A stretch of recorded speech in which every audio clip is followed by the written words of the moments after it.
बरेली नगर निगम ward number 52 से पार्षद शमीम अहमद से आज उनके निवास स्थान पर हमारे संवाददाता ने मुलाकात कर खास बातचीत की।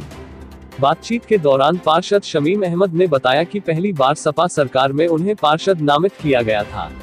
अपने पहले कार्यकाल में हमने बांधखाना सहित आसपास के कई क्षेत्रों में करोड़ों रुपए के विकास कार्य कराए और जनता के बीच एक ऐसा माहौल बनाया जिसका फायदा क्षेत्रीय जनता ने हमें वार्ड नंबर 52 से पार्षद चुना। वार्ड नंबर 52 बांधखाना क्षेत्र एक ऐसा क्षेत्र है जहां से कभी सपा का पार्षद चुनाव नहीं जीता, परंतु पहली बार क्षेत्रीय जनता की इच्छा अनुसार हम चुनाव लड़े और 80 वार्डों में सबसे ज्यादा वोटों से हमें हमारे क्षेत्र के हिंदू मुस्लिम वोटर्स ने चुनाव जीता कर निगम भेजकर क्षेत्र की जनता ने विकास की जो जिम्मेदारी हमको सौंपी थी, हमने हर संभव जनता की उम्मीदों पर खरा उतरने का प्रयास किया। पार्षद शमीम अहमद ने बताया, हमने अपने वार्ड के अंदर जो भी विकास कार्य कराए हैं वह बिना किसी भेदभाव के पूरे क्षेत्र में विकास कार्य कराए। यही वजह है कि हमारे क्षेत्र की जनता हर छोटी बड़ी समस्या को लेकर हमसे सीधा संपर्क करती है और हम भी जनता की हर समस्या का समाधान करने के लिए हर समय उपलब्ध रहते हैं। पार्षद शमीम अहमद ने बताया, हमारे वार्ड में नाली, सड़क, खरंजा, विद्युत व्यवस्था, नालों का निर्माण, पेयजल व्यवस्था के साथ ही स्ट्रीट लाइट व्यवस्था और समस्त केंद्र व राज्य सरकार की जनहित और जनकल्याण की योजनाओं का प्रत्येक पात्र व्यक्ति को लाभ दिलवाने में हमने कोई भेदभाव नहीं किया। यही वजह है हमारे क्षेत्र की जनता का हमें भरपूर समर्थन प्राप्त है। पार्षद शमीम अहमद ने बताया, इस बार हमने अपने क्षेत्र के लिए कई ड्रीम प्रोजेक्ट तैयार किए हैं और अगले कार्यकाल में हम अपने बांधखाना वार्ड नंबर 52 को एक मॉडल वार्ड के रूप में देखना चाहते हैं। जिस तरह अब तक जनता ने हमारे साथ कंधे से कंधा मिलाकर सहयोग किया है, हमारे क्षेत्र की जनता का इसी तरह हमें सहयोग मिलता रहेगा, जिसके आधार पर हम अपने वार्ड को नगर निगम क्षेत्र का सबसे विकसित वार्ड बनाएंगे। इसकी जानकारी देते हुए वार्ड नंबर 52 बांधखाना के पार्षद शमीम अहमद ने पूर्व एवं वर्तमान में कराए गए कार्यों और भविष्य की योजनाओं की जानकारी देते हुए बताया। बरेली से मुस्तकीम मंसूरी की रिपोर्ट। सर, आपका परिचय जानना चाहेंगे?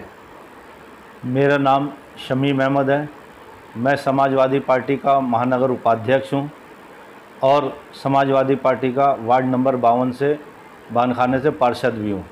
मैं पिछली बार नामित पार्षद था, मुझे सरकार ने बनाया और 2012 में समाजवादी पार्टी की सरकार थी। मुझे मौका मिला काम करने का और मैंने मौका का भरपूर फ़ायदा उठाया और करोड़ों रुपए के काम कराएं।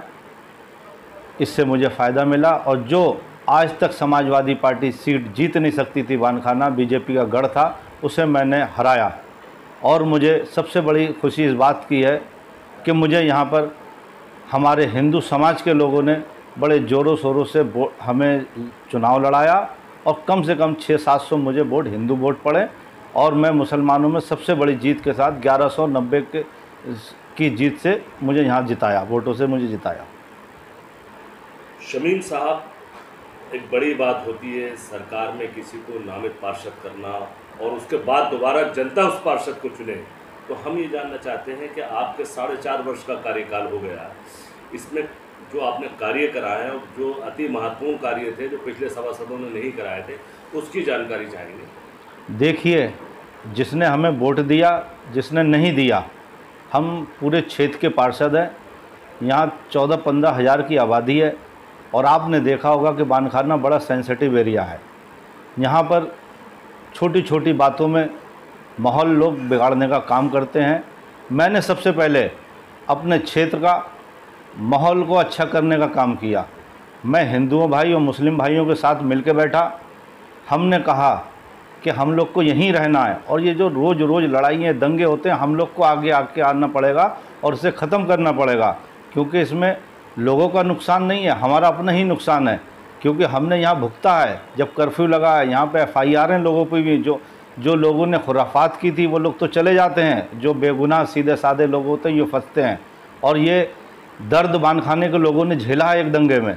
तो इसलिए हम चाहते हैं कि पूरे क्षेत्र में हमारे विकास हो, डेवलपमेंट हो। और जब मुझे सरकार ने मौका दिया था तब भी मैंने काम का बिना भेदभाव के काम किया। इस बार भी मुझे मौका मिला है। इस बार भी मेयर साहब और नगर आयुक्त जी की मेहरबानी से जितना भी हमने कहा, मैं कार्यकारिणी में जीता तो मेरा पूरा फोकस था कि अपने क्षेत्र का विकास करना और मैंने विकास किया है। शमीम साहब, ऐसे कौन से कार्य हैं जो कि यहाँ की जनता के लिए बड़े ज़रूरी थे जो आपने कराए हैं अपने कार्यकाल में? आपको पता होगा क्योंकि आप बहुत ज़हीन पत्रकार हैं, आप जगह जगह घूमते हैं।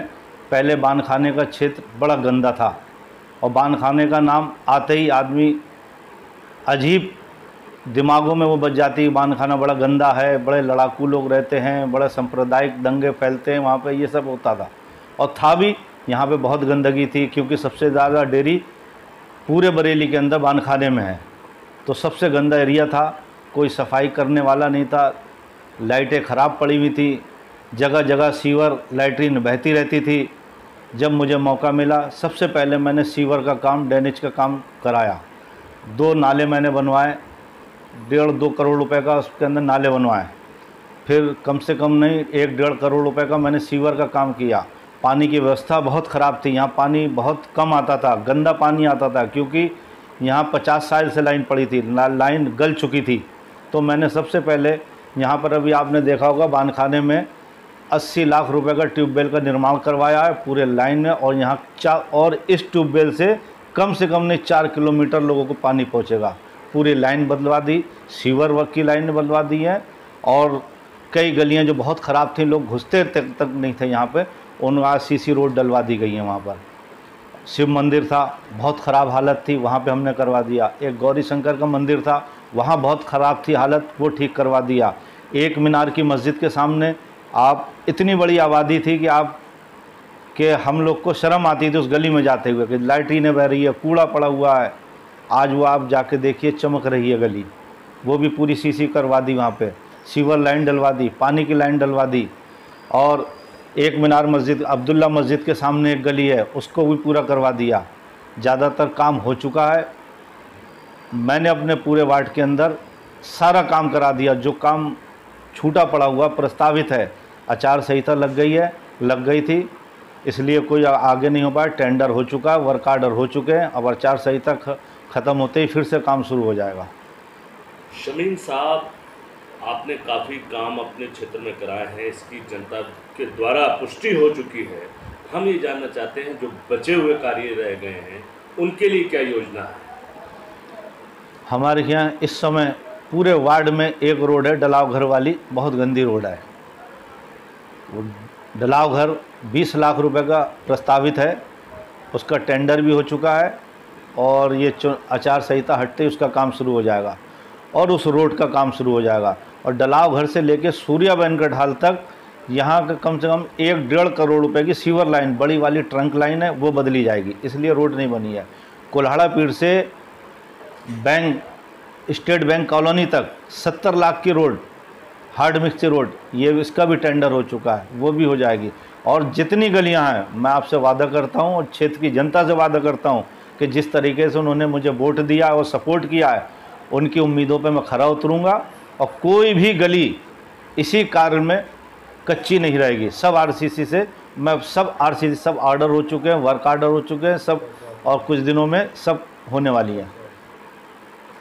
शमीम साहब, केंद्र और राज्य सरकार की जो जनहित जन कल्याण की योजनाएं हैं, जैसे कि आयुष्मान योजना, उज्ज्वला गैस योजना, कई योजनाएं हैं, कितने प्रतिशत लोगों को इसका लाभ आपके माध्यम से मिल चुका है? मैंने अपने जो प्रधानमंत्री निवास का था, कम से कम नहीं 30 या 35 मैंने करवाए हैं। जिन बेसहाराओं के पास छत नहीं थी, वो मैंने लग के, वो उन लोग को मकान, आज उनके मकान बन चुके हैं। उज्ज्वल योजना भी कम से कम मैंने 100 सिलेंडर लोगों को दिलवाए हैं। और आयुष्मान का कम से कम नहीं, बानखाने में 1000 कार्ड लोगों के पास हैं। कुछ लोगों के कार्ड छूट गए हैं, पर वो अभी योजना बंद है। जैसी योजना शुरू होती है उनके भी काम करवाने का प्रयास करूँगा। शमीम साहब, आखिरी सवाल ये है, शिक्षा और स्वास्थ्य के क्षेत्र में आपके कार्यकाल में आपके द्वारा क्या कार्य कराए गए? मेरे क्षेत्र में 2 स्कूल हैं जो बड़ी बुरी हालात में थे, उसको भी मैंने नगर निगम से सौंदर्यीकरण में लिया। एक में 10 लाख, एक में 15 लाख का काम, वो अच्छा किया। मैं बार बार उन्हें चेक करता रहता हूँ, वहाँ के टीचरों को, वहाँ के बच्चों को और क्षेत्र की जनता को जितना भी हो सकता है मेरे द्वारा जितना भी उनकी मदद हो सकती है मैं हर समय करने के लिए तैयार रहता हूँ। शमीम साहब, हमारे चैनल के माध्यम से आप अपने क्षेत्र की जनता को क्या संदेश देना चाहते हैं अगले चुनाव के बारे में? मैं क्षेत्र की जनता को यही संदेश देना चाहता हूँ, जो जनप्रतिनिधि आप पर समर्पित हो, आपके काम कर सके, आपके लायक हो, जो आपके दर्द आपके सुख दुख में हो, आप उसे चुनिए और अच्छे लोगों को चुनिए कि आपके क्षेत्र का विकास हो।